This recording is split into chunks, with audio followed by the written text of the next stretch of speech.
What is a 13-year-old boy supposed to do when he wakes up in the middle of winter in a freezing apartment with no breakfast, no school to go to, no future waiting for him, and his mother whispering in pain from the other room because her heart feels like it's breaking inside her chest?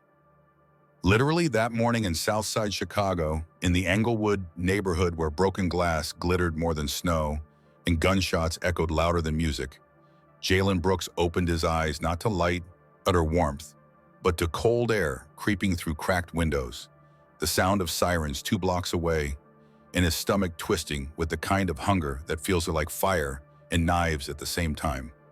His little sister Ariana was curled up next to him, still wrapped in an old pink blanket full of holes, holding a teddy bear that was missing one eye and most of its stuffing, and their mother Monique was sitting hunched on the couch, sweating through her nightgown, one hand pressed against her chest and the other trembling as she reached for the bottle of pills they could no longer afford to refill.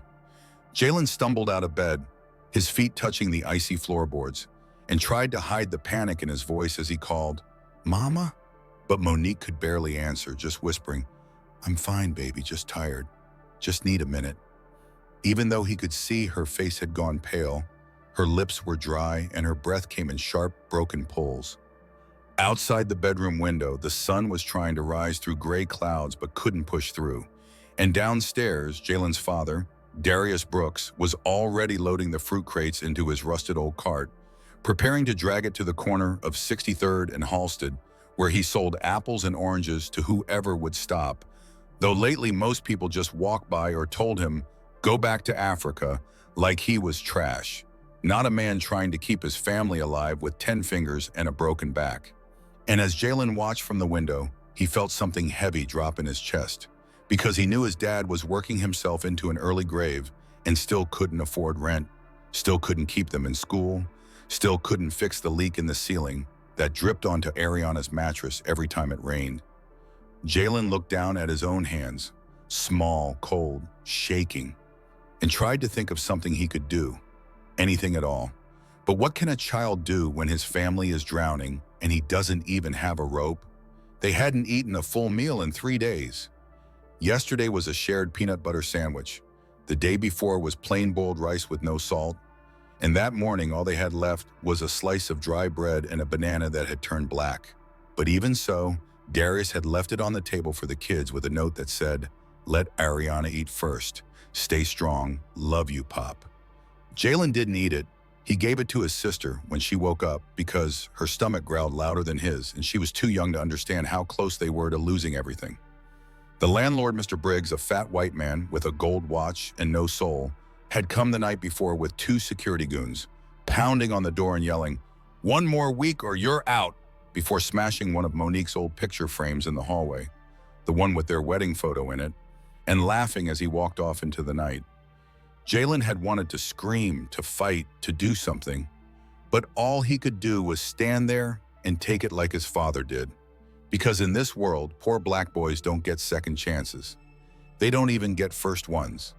And now, with his mother struggling to breathe, his sister unaware, and his father fighting a losing battle with poverty and pride, Jalen sat down on the floor next to the couch, held his mother's hand, and whispered, "It's okay, Mama, I'm gonna figure something out." But even as he said it, his heart was thudding too loud in his ears and his throat was tight and dry and full of fear, because deep down he didn't know what to do, didn't know where to go, didn't have a plan, didn't have a dollar in his pocket. And as he looked at his mother's face, shining with sweat and pain, he realized that maybe hope wasn't enough anymore. Maybe dreams didn't work in places like this. Maybe the only thing left to do was step out into the cold city and beg the world to see him, to help him, or to give him a chance to save her before she slipped away forever. Jalen didn't leave the apartment because he wanted to. He left because he had to. Because sitting there watching his mother struggle to breathe while doing nothing felt like letting her die with his eyes open, and the fear inside him had turned into something sharp and hot, like a fire in his chest that wouldn't stop burning until he at least tried. It was late morning now, the sky still gray and spitting light snow, and Jalen pulled on his only hoodie, the one with holes at the cuffs and a broken zipper, then wrapped an old scarf around his neck. kissed his mother's forehead as she drifted in and out of sleep, and told Ariana, "I'll be back soon. Stay inside, don't open the door for anyone," before stepping out into the street with nothing but hope and desperation in his heart. The sidewalks were wet and slick. Cars rushed by without slowing down, and the wind cut through his clothes like knives. But Jalen didn't flinch.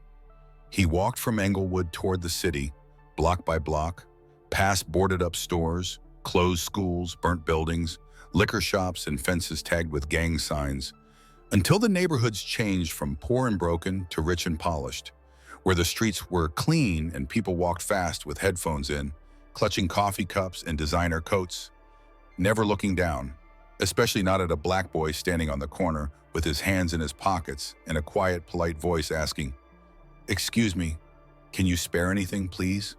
Over and over again, some ignored him completely, eyes forward, like he didn't exist, like he was air or dirt. Others sneered and shook their heads before he even finished speaking. One man said, "Go get a job," before climbing into a Mercedes. Another woman pulled her child closer as she walked past, like he was dangerous just for existing. But some, a few, paused long enough to drop coins into his hand. $1 here, 50 cents there, a bag of chips, a hot chocolate from a teenager with purple hair, and a quiet smile who said nothing but gave Jalen a nod like he mattered. And for a moment, Jalen felt the warmth of the cup in his hands and closed his eyes, pretending he was just another kid out on a walk, not a boy begging in the cold to keep his mother alive.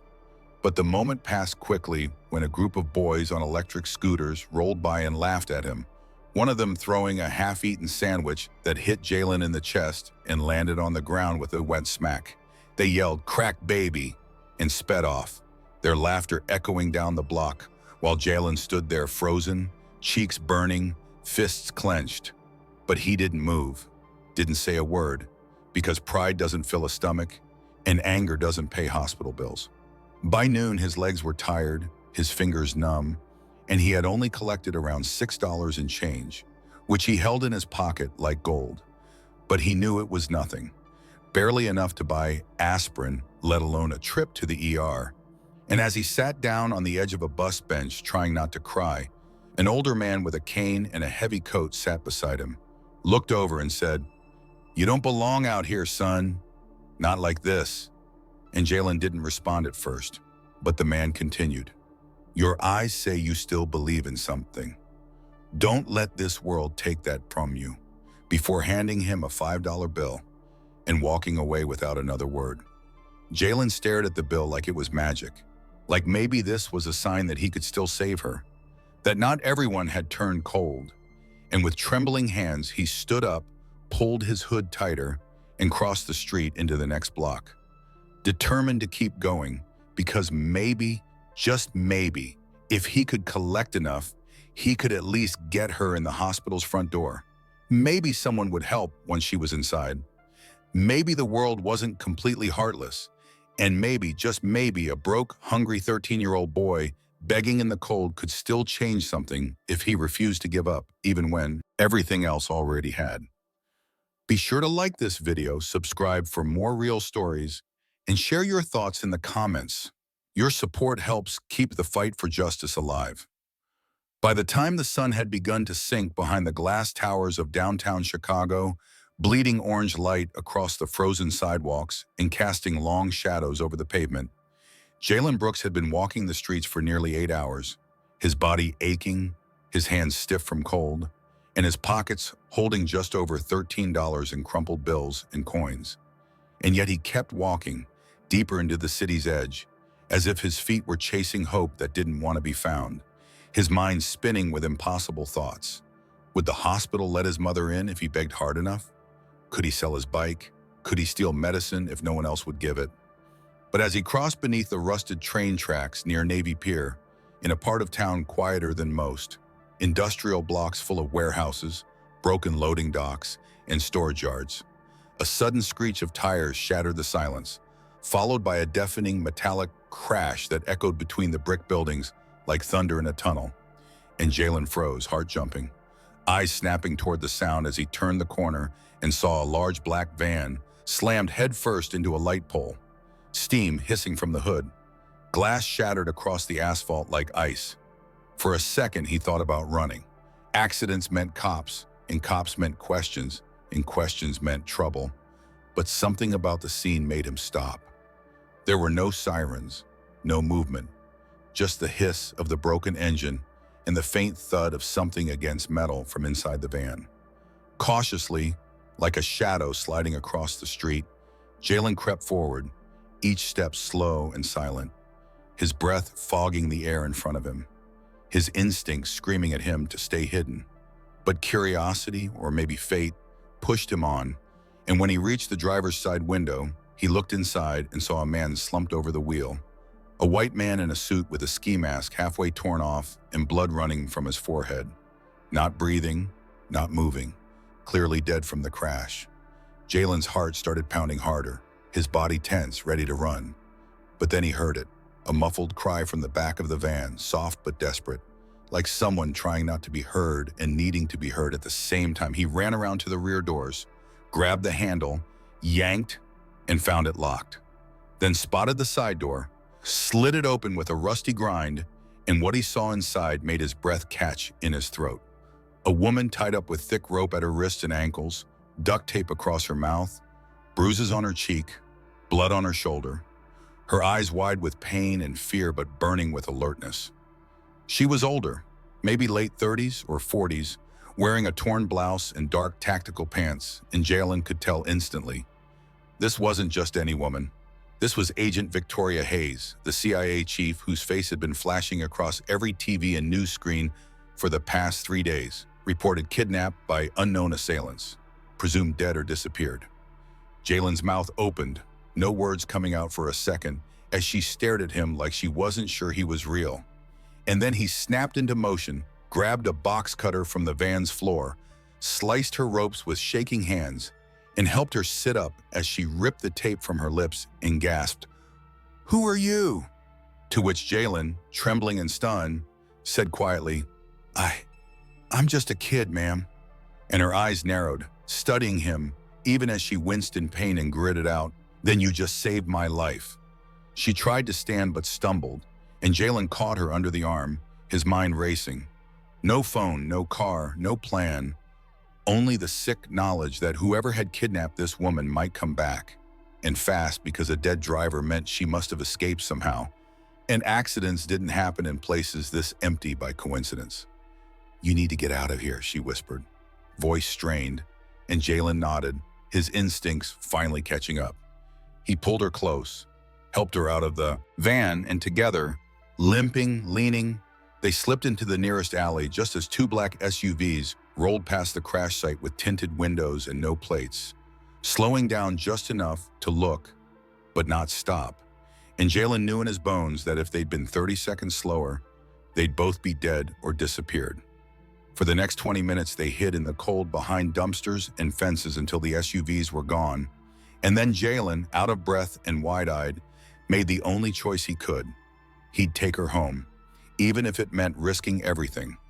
Because she was hurt, she was hunted, and if she really was who he thought she was, she might be the only person who could save his mother in return. And so without another word, he helped her to her feet again, and together they disappeared into the shadows. The city watching, silent, unaware that a 13-year-old boy had just pulled a fallen lioness out of the jaws of death with nothing but fear, fire, and the fragile courage of a child who had no one left to lose. Jalen had never brought a stranger into his home before, let alone a bleeding, bruised federal agent with secrets in her eyes and blood on her shirt. But that night wasn't normal. Nothing about it felt normal. And as he helped Agent Victoria Hayes climb the creaking stairs of their apartment building in Englewood, her weight heavy on his shoulder, her breath shaky, her boots dragging against the concrete, every part of his mind screamed that this was crazy, reckless, dangerous, but somehow it also felt like the most right thing he'd ever done. And when they stepped inside the apartment and Ariana jumped from the couch in fear, screaming, "Jalen, who is that?" He quickly told her, it's okay, she's hurt, I'm helping her." And Ariana, though scared, stepped aside as Jalen guided Victoria to the couch where their mother usually rested. Monique wasn't even conscious now. her skin pale and lips dry, breathing shallow, and Jalen's heart twisted as he saw how much worse she looked in just a few hours. But he had no time to panic. He grabbed a towel, ran it under warm water, cleaned Victoria's wounds the best he could, then found the last packet of crackers and handed them to her. She ate slowly, watching him with sharp, assessing eyes, until finally she spoke, voice low and hoarse. "What's your name, kid?" And when Jalen answered, "Jalen Brooks," she gave a small nod like she was tucking that name into some mental file, then said, "You have no idea what you just stepped into." And Jalen sat across from her on the floor, back against the wall, arms wrapped around his knees, and replied, "You were gonna die if I didn't." And that shut her up for a moment. Silence stretched between them as Ariana peeked from the hallway and Jalen's stomach growled again. Not from hunger this time, but from anxiety. And then Victoria leaned forward, pain flickering across her face, and said, "I work for the CIA, Chief of Field Operations. 3 weeks ago, I discovered a covert operation happening under our own government's nose. Something illegal, something big. A network of agents and political insiders protecting a private criminal ring operating with police cooperation. Drugs, weapons, assassinations, and cover-ups. I gathered the evidence. I reported it. But someone high up got wind of it before I could reach the director. I was supposed to meet with internal security, and instead I was drugged, kidnapped, and thrown in the back of that van by men who were supposed to be on my side." And Jalen listened in stunned silence, hardly believing what he was hearing, but unable to look away from the truth in her face, the way her hands trembled when she mentioned the word betrayal. She explained how the files, encrypted, physical documents, and a USB drive were hidden in a warehouse near the Navy Pier, the same block where the van had crashed, and she whispered that it was no accident. The van had been rerouted, probably by a tracker she swallowed before being taken, and whoever was hunting her wouldn't stop until the files were destroyed and she was dead. Jalen didn't understand all the politics, but he understood danger, and what she was saying sounded bigger than anything he'd ever imagined. So he asked, "Why not call someone now, the police?" And Victoria laughed bitterly and said, "I don't know who's real anymore. Local cops, federal offices, even my own agency. If someone helped take me out, then someone in power wants me gone." Jalen stared at her, trying to process it all. He was just a kid, broke, scared, stuck in a world that didn't care about people like him. And now he was sitting in a room with a hunted woman whose life was worth more than the entire neighborhood, and he didn't know whether to believe her or not. But then she pulled a bloodied badge from her boot and held it up in the dim light, and he saw the letters CIA glint against the brass, followed by her name and photo, real, official, undeniable. And his mouth went dry as he whispered, "You're not lying." And she replied, "I can't afford to." And that's when the weight of it all hit him like bricks. The city wasn't just broken because it was poor or unfair. It was broken because the people in charge wanted it that way. And now someone had finally tried to fix it, and they tried to bury her alive. Jalen sat in silence for a long time after that, staring at the ceiling, thinking about his mom, his sister, his dad out there pushing a fruit cart in the dark, and something inside him snapped into place. A decision, small but solid, and he stood up, walked to the door, and said to Victoria, "I'll get your files, tell me where." And when she looked up, confused, asking, "Well, why would you do that? You don't even know me." Jalen didn't blink as he answered, "Because no one ever helps people like us. Maybe if I help you, you'll help me. Maybe it's our only chance." And before she could respond, he was already pulling on his hoodie again, heart pounding, legs shaking but spirit locked in. Because for the first time in his life, Jalen wasn't just surviving. He was standing up, not just for himself, but for something bigger than he could even name yet. Wait, if you support racism, comment 55. If you stand against it, comment 77. If you've faced racism, let us know and share your story with us through the email provided in the channel description. Don't forget to like and subscribe to our channel. Jalen didn't sleep that night, not even for a second. Not because he wasn't tired, but because his mind wouldn't stop racing. Because the air in the apartment felt too heavy, like the walls were closing in, like every breath was borrowed time. And while Ariana lay curled up under her blanket and his mother coughed softly in her sleep, still barely holding on, Agent Victoria Hayes sat propped up against the wall with a damp cloth on her head, her eyes closed but never quite at rest. And Jalen sat on the floor beside the window, staring out at the broken streetlights and the flickering blue of a busted police cruiser parked 2 blocks away, wondering if it was real or a ghost, wondering if the world had always been this broken or if he was just seeing it clearly for the first time.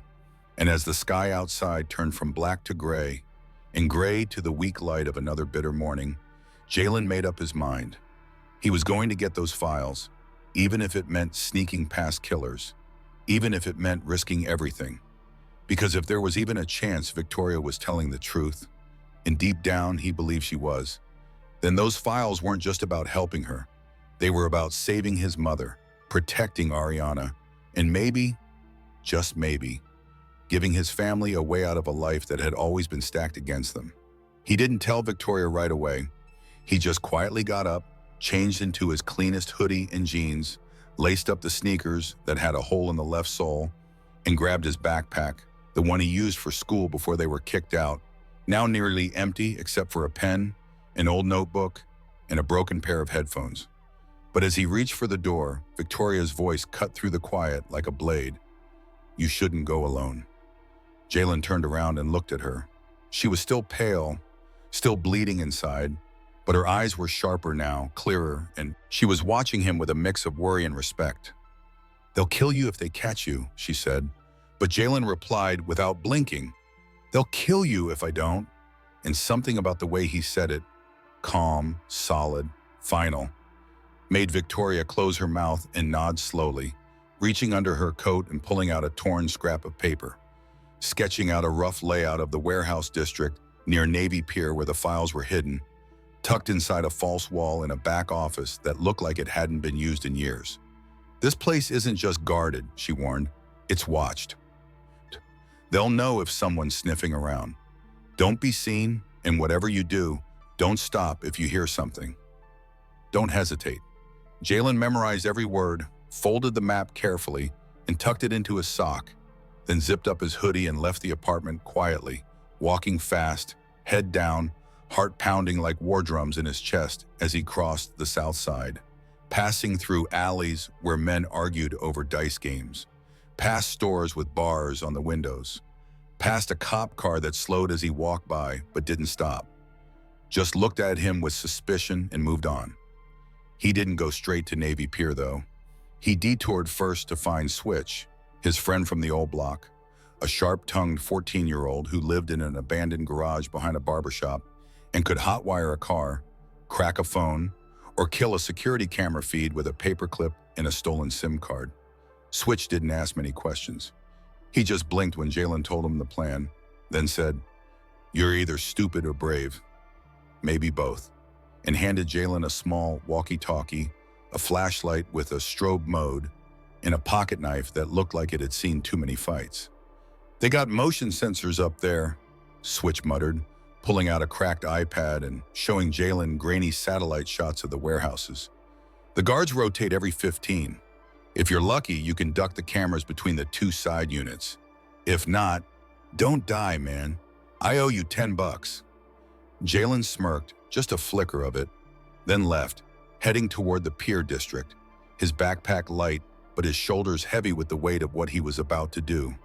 He arrived just after noon, the streets quiet and washed in sunlight, which somehow made it worse, like danger was hiding in the brightness instead of the shadows.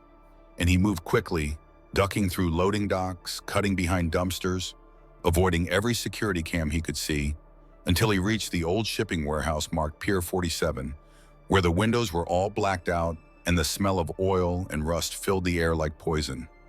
Crouching low behind a stack of wooden pallets, Jalen waited, timed the movement of the guards. 2 of them, white, ex-military by the look, rifles slung over their shoulders, laughing at something on a phone. And when they turned the corner for their smoke break, Jalen made his move, sprinting across the concrete, sliding under a half-bent security gate, and slipping into the shadows of the warehouse. Breath held, pulse roaring in his ears like thunder.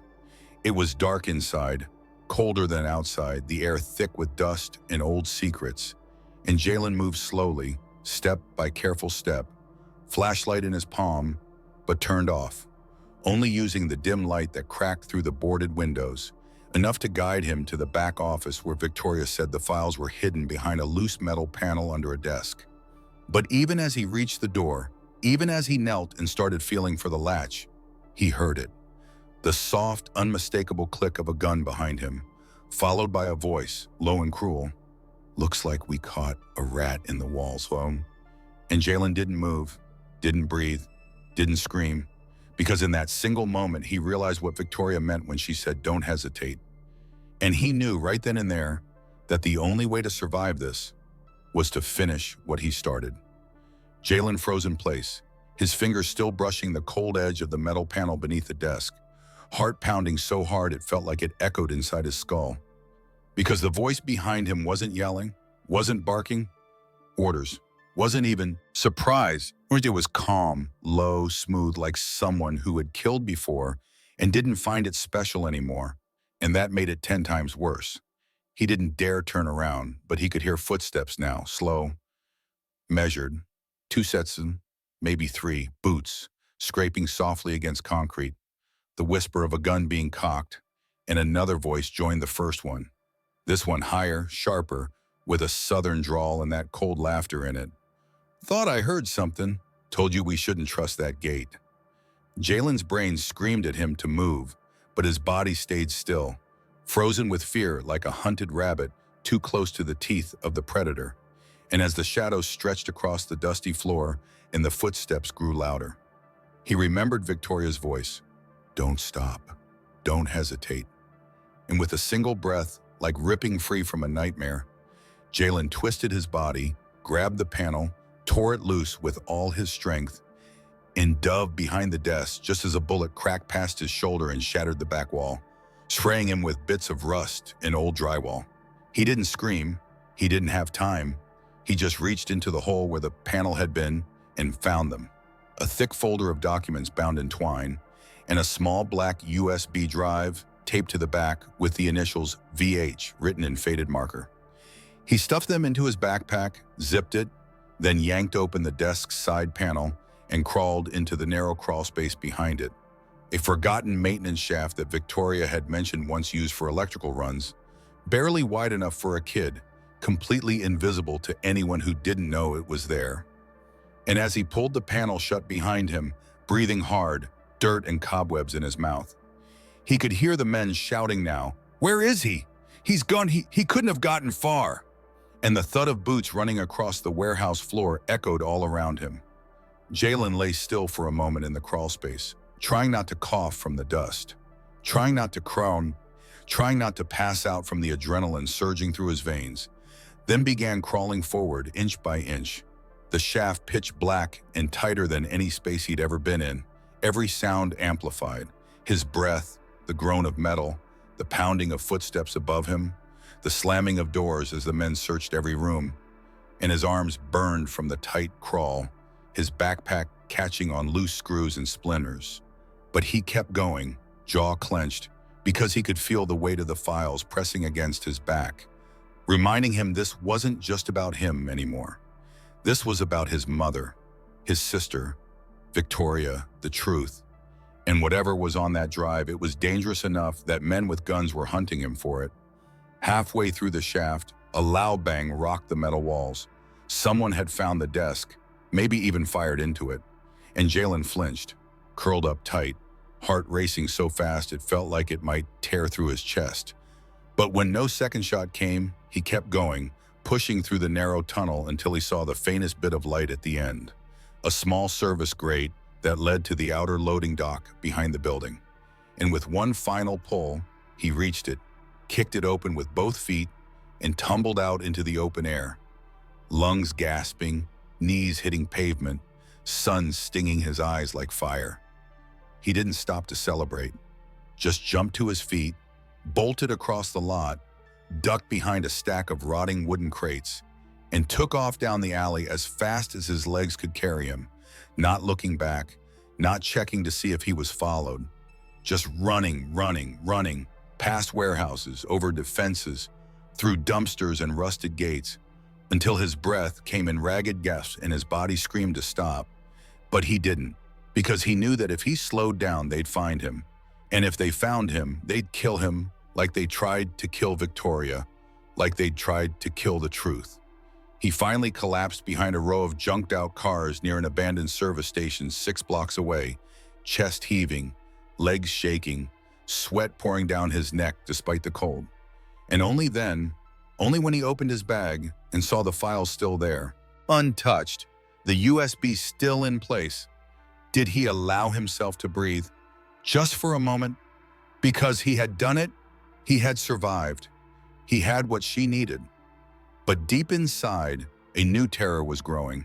Not just fear of being chased, but fear of what might happen when the world saw what was in these files. And the question that haunted him now wasn't what if I fail, but what if I succeed? Wait, if you support racism, comment 55. If you stand against it, comment 77. If you've faced racism, let us know and share your story with us through the email provided in the channel description. Don't forget to like and subscribe to our channel. Jalen didn't have time to rest, didn't have time to feel proud, didn't even have time to breathe properly. Not when he knew the men inside that warehouse were now behind him, storming through alleys with radios crackling and pistols drawn, barking into comms, calling for help from people who wore uniforms but didn't protect anyone except power and profit. He had the files, the USB, the proof, but proof meant nothing if he got caught. And so even though his legs were still shaking, even though his lungs burned and his shirt clung to his back with cold sweat, he pulled himself up from behind the row of abandoned cars, zipped his backpack tighter, and ran. Not blindly, not panicked, but with purpose, ducking through familiar routes, side streets only kids from the south side knew, cutting between fences, hopping gates, sliding through half-closed alley doors into forgotten service quarters, his body running on instinct now, not logic, every corner a gamble, every shadow a possible death. And as he crossed the cracked sidewalk outside an old meatpacking plant and heard the sound of tires screeching in the distance, he knew the chase had started. And this time it wasn't gangbangers or drug dealers chasing him. It was trained killers backed by badges and men in suits who didn't care that he was just a kid, just a son, just a boy trying to save his mother.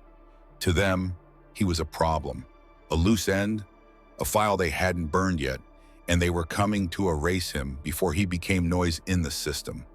He sprinted past the corner store where he used to buy gum before they were evicted, past a mural of Malcolm X faded and tagged over by gang names, past a bus stop where Ariana once waited with her backpack and ponytails, memories flashing like blades in his chest.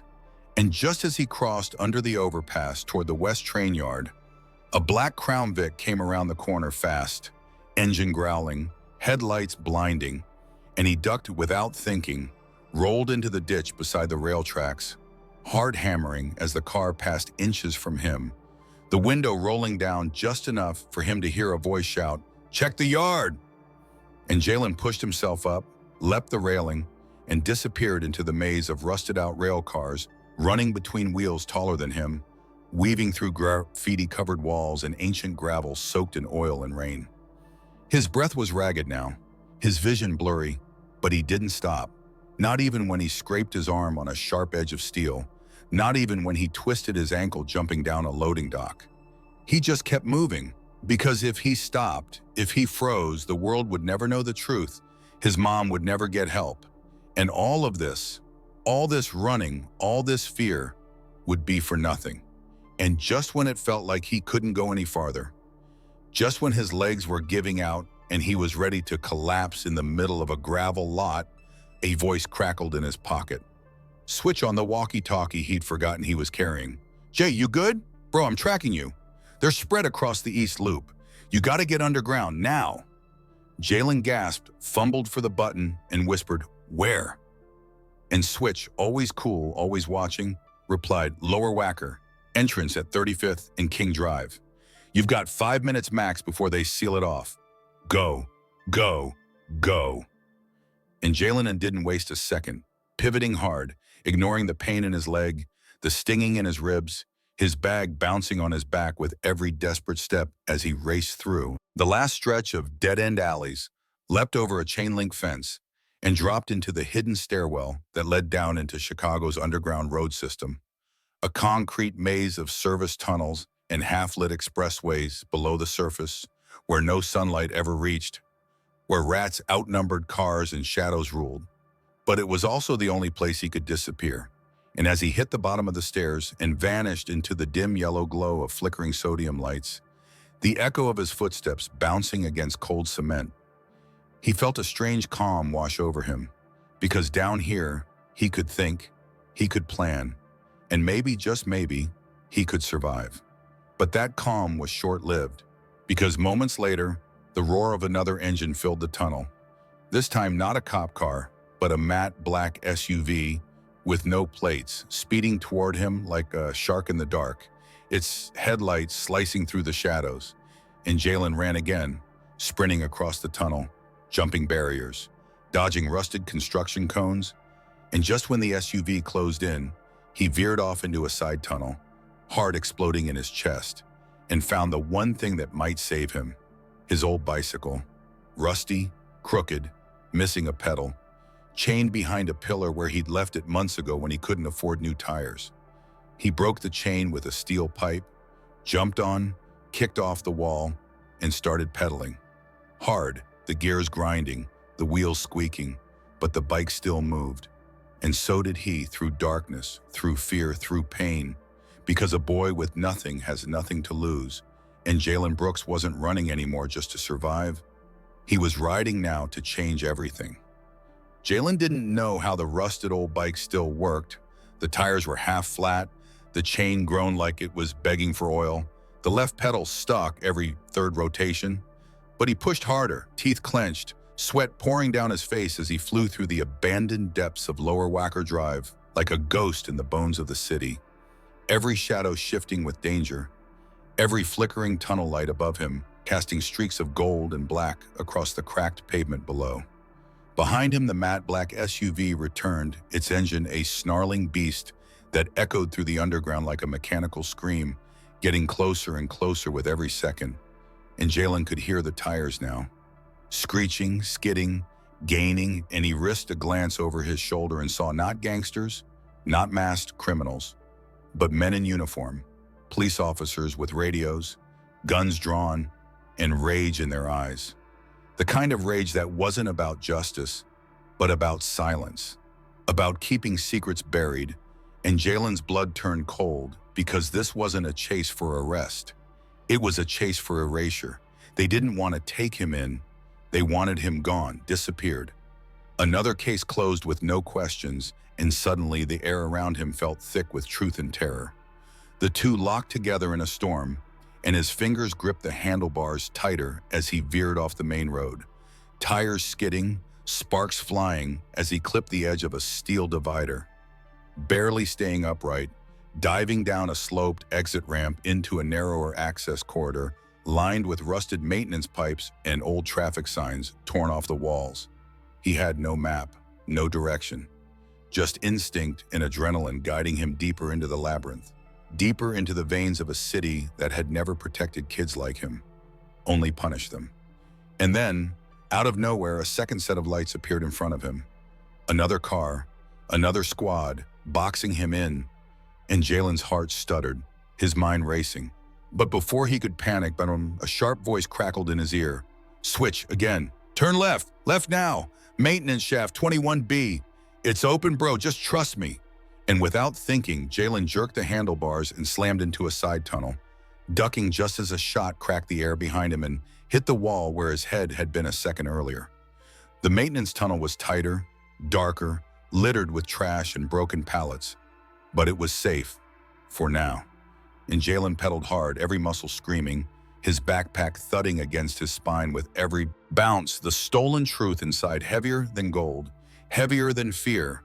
And just as he reached the end of the corridor, a steel door burst open in front of him, and a flashlight shone directly in his eyes, and he skidded to a stop, bike clattering to the ground, heart slamming against his ribs as he raised his arms, squinting through the glare, expecting another dirty cop, another gun in his face.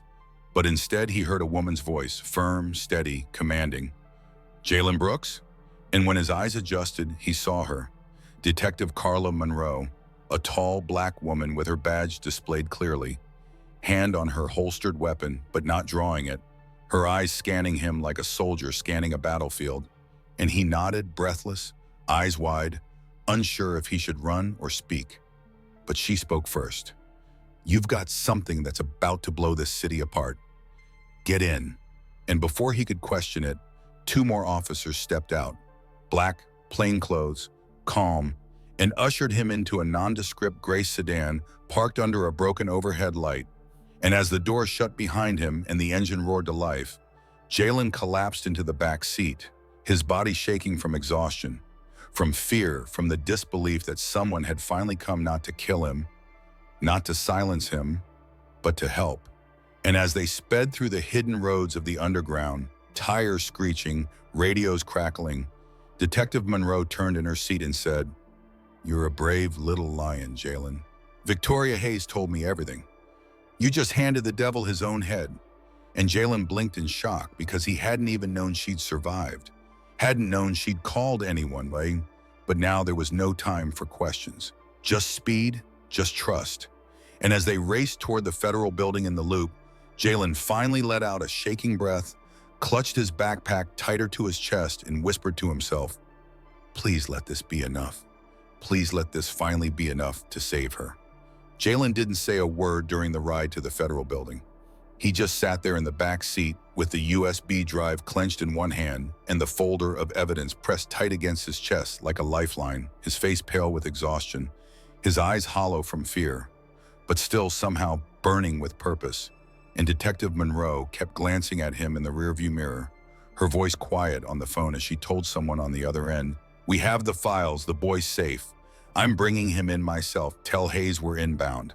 And that name, Hayes, made Jaylen's heart lurch, because he didn't know if she was alive, didn't know if she made it.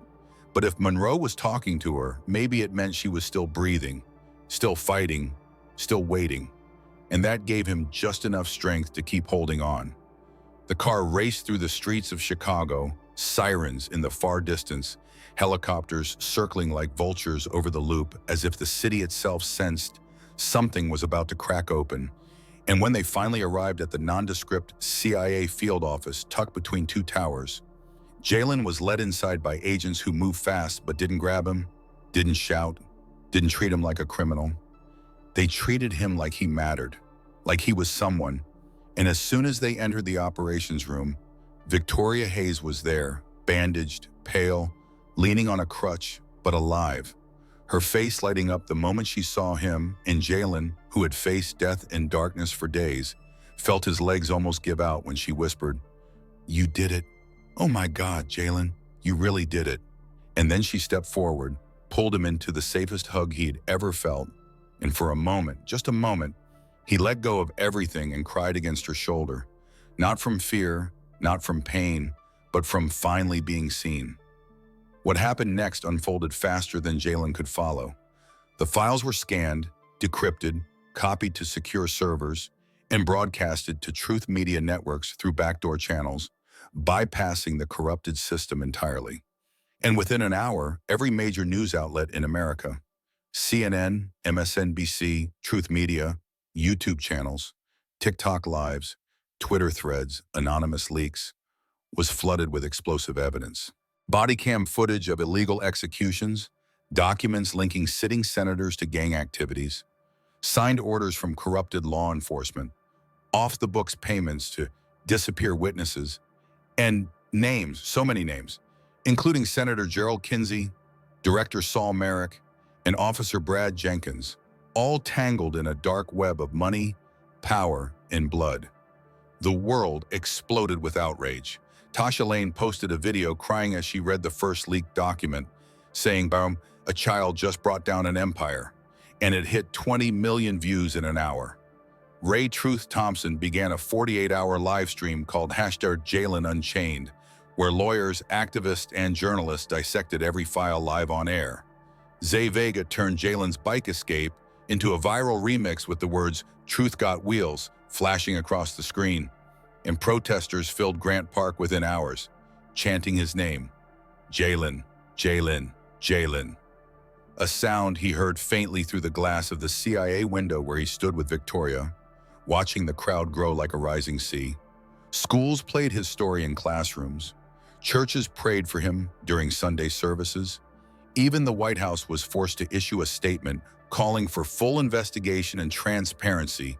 And back in that control room, Jalen, who hadn't eaten in 2 days and hadn't felt safe in even longer, looked at all the adults rushing around, reporters trying to get in, screens flashing headlines like "Child Hero Exposes Deep State Ring" and "Teen Truthbreaker Unmasks Corruption." And all he could think was, "I'm just a kid. I was just trying to save my mom." And that thought hit him so hard he sat down quietly in the corner, pulled out his cracked phone, and texted one word to Switch. We did it. Somewhere outside, in a different building, in a different world, Governor Rachel Whitmore stood at a podium, fire in her voice saying, "The system has failed this child, but this child never failed us." And in that moment, something shifted. Not just laws or headlines, but hearts. The people beginning to remember that courage doesn't wear suits or command armies, that sometimes the most dangerous person in a corrupt empire is a hungry, tired, brave black boy with nothing to lose and the will to tell the truth. And as Jalen watched his name scroll across the ticker on live television, he didn't smile, didn't cry, didn't cheer. He just held his backpack a little tighter, knowing that what he carried had changed the world, but the world had not yet finished changing him. Wait, if you support racism, comment 55. If you stand against it, comment 77. If you've faced racism, let us know and share your story with us through the email provided in the channel description. Don't forget to like and subscribe to our channel. Jalen didn't fully understand what it meant to be a hero, not when the word was thrown at him from every direction, on TV, in live stream chats, by reporters shouting questions, by protesters holding handmade signs that read "Jalen the Lion, Truth Has a Name," and "Feed the kids, not the corrupt." Because in his mind, a hero was someone with power, with armor, with options, not a skinny 13-year-old from Inglewood with holes in his shoes and bruises on his ribs from crawling through sewer tunnels and sleeping next to death.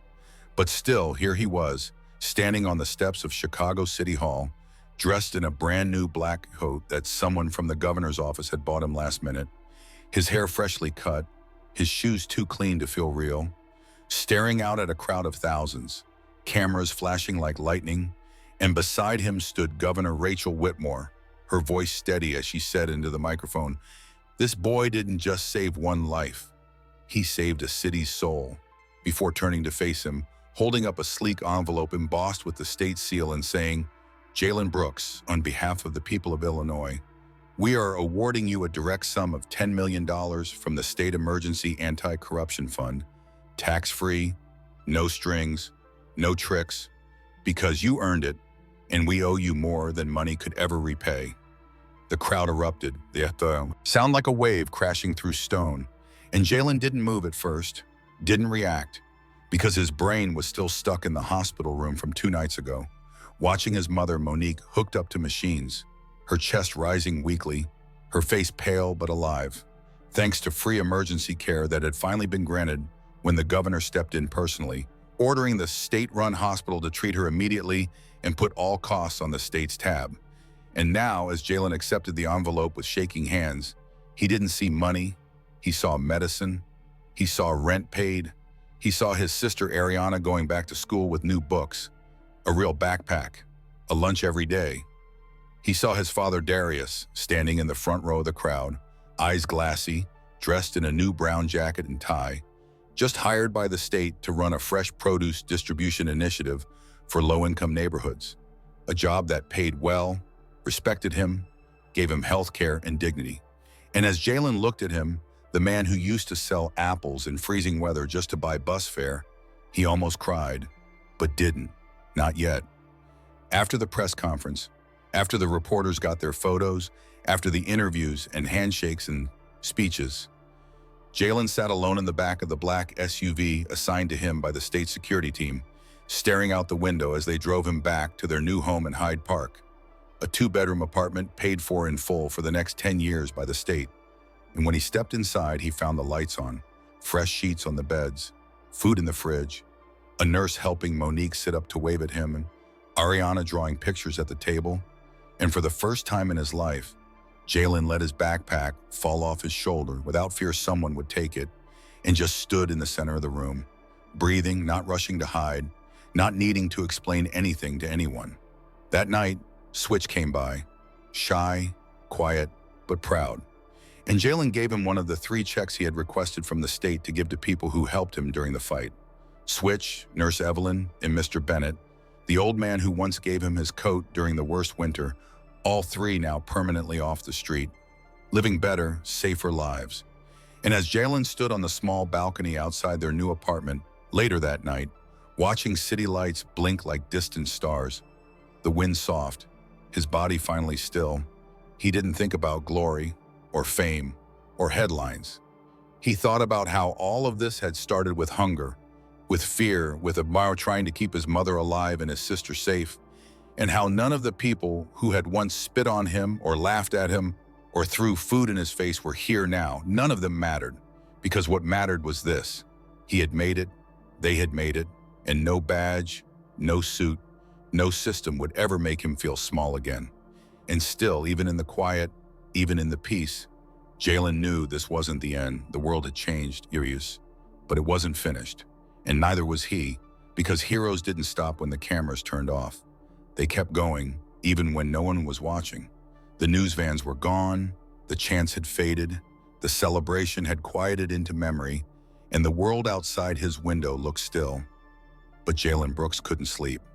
Not because he was scared anymore, not because he was tired, but because somewhere deep in his chest, past the pride and peace and new sheets and fresh air, something kept whispering that this wasn't the end, that stories like his don't get closed with a press conference and a reward check. They shift, they sharpen, they evolve. It was almost midnight when he stepped out onto the small balcony of their new Hyde Park apartment again, wearing a hoodie 2 sizes too big and staring out over the city skyline, the lights glowing like stars that forgot how to die. And for a moment, everything was still, the kind of stillness that makes you believe the pain is truly over. But then he noticed it, a car parked across the street, too still, too dark, engine off, no lights, no sound, just there. His eyes narrowed, instincts lighting up like they used to when someone followed him through alleys, or when gang boys circled his block. And just as he turned to go back inside, a soft thud hit the balcony railing beside him. A small black envelope, hand-delivered without a knock, no footsteps, no sound. Just there, sudden, chilling.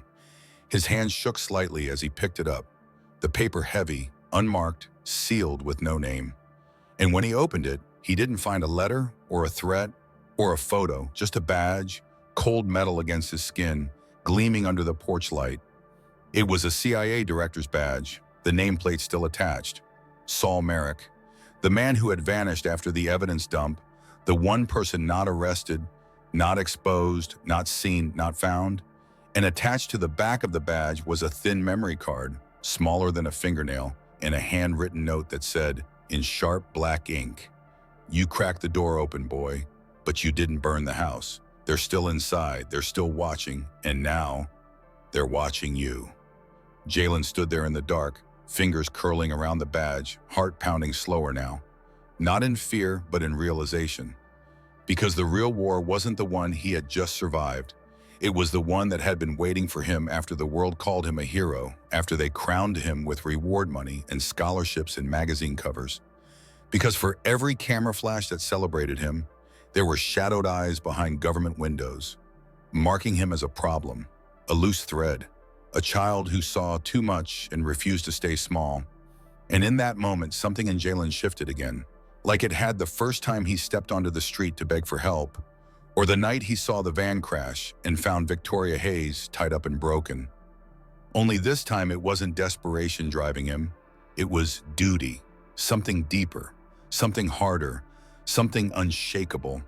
And he knew now that the reward wasn't the end of his story. It was the price of stepping into a larger fight, one with no spotlight, no cheers, no safe endings. He looked out at the car one more time, still there, windows black, no movement, then turned, walked back inside, and locked the door behind him. Heart steady, not afraid, because if they were watching, he'd let them watch, and when they came again, whoever they were, they wouldn't be meeting a scared, hungry boy anymore. They'd be meeting a lion that knew exactly what they took from him and exactly what he was willing to do to make sure no other kid would have to carry the same weight. Freedom, Jalen Brooks had learned, wasn't what they said in the pledges at school or wrote in shiny bronze letters above courthouse doors. It wasn't just walking down a street without handcuffs or having your name cleared by strangers who never knew your struggle. And it wasn't even a $10 million check in your pocket if that money came after years of being stepped over, laughed at, spat on, and told you were worth less than nothing. Freedom, he realized now, sitting in the back of the small classroom inside the newly opened Jalen Brooks Center for Youth and Truth, came in moments. Not medals, not monuments, but moments like this. The way his mother, Monique, now fully recovered and standing tall, helped serve hot breakfast every morning to hungry kids who looked just like he used to, or the way his sister Ariana, now back in school, danced down the hallway with new books in her arms and joy in her eyes because she no longer had to lie about why she missed class or went to bed hungry, or the way Switch, now officially hired as the center's tech coordinator, taught a group of 12-year-olds how to build firewalls and track digital footprints, because you don't beat the system by hiding. You beat it by knowing how to see it coming.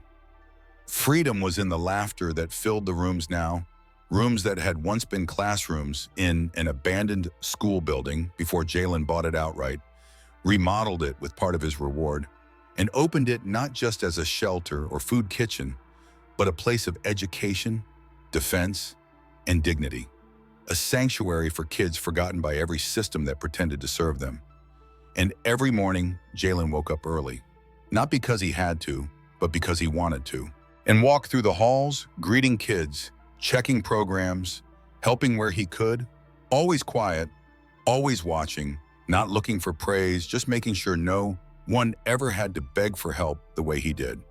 And sometimes when the sun started to rise over Hyde Park and the city lights dimmed into gold, he'd sit alone in the rooftop garden they'd planted, a small space filled with tomatoes, onions, and sunflowers, his mother's favorite. And he'd close his eyes and remember it all. The van crash, the warehouse, the hunger, the fear, the cold, the rage, the sirens, the blood, the sound of Victoria's voice telling him he mattered. And sometimes he'd still wake up at night to the hum of tires or the sound of footsteps outside, wondering if they'd come back, if the shadow watchers behind the badge were still watching. But it didn't scare him anymore. Not really, because now when he looked out the window and saw a parked car, he didn't just see danger, he saw purpose. And he knew the world was still crooked, still dangerous, still affected with quiet, well-dressed devils who played by different rules. But he also knew that now he wasn't alone, and he wasn't powerless. He had people, he had truth, and he had time. Time to fight differently, smarter without bullets or fear, but with eyes wide open, with a heart that never backed down, and with a voice that couldn't be shut off, not anymore. Freedom, Jalen decided, was the right to build something no one could take from you. Not with laws, not with bullets, not with lies. And as he watched the kids in his center play, eat, learn, and laugh, and as he felt the soft breeze cut through the early morning sun, he finally understood what it meant to be free. It meant knowing that even though the world was still broken, he wasn't. And that meant the fight was never over. But the fear would never win again.